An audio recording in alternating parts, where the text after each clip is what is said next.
जिलावा में हाँ दीघी के जिलावा में तो पगली मिले हमसे असोनौनी के मेलावा में तो पगली मिले हमसे असोनौनी के मेलावा में।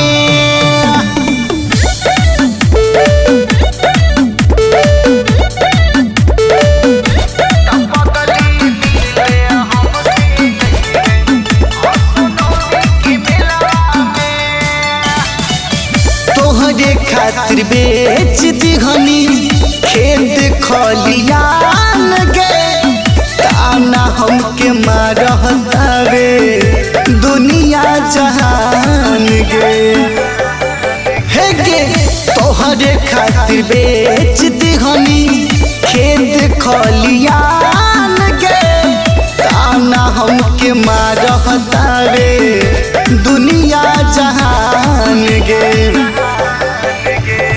लागता कि छुट्टी मिल जइतई बेलवा में मिल जइतई बेलवा में तो पगली मिले हमसे असोनौनी के मेलावा में तो पगली मिले हमसे असोनौनी के मेलावा में।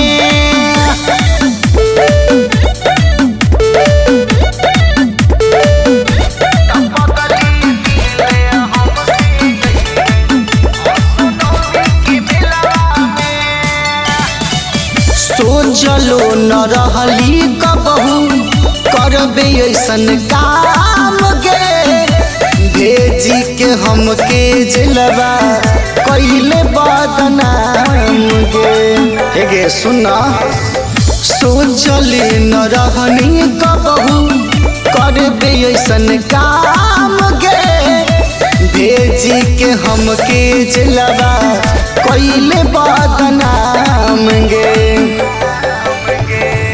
चंदन मुकेश प्यार के परिहन खेलबा में कहे परिहन खेलबा में तो पगली मिले हमसे असोनौनी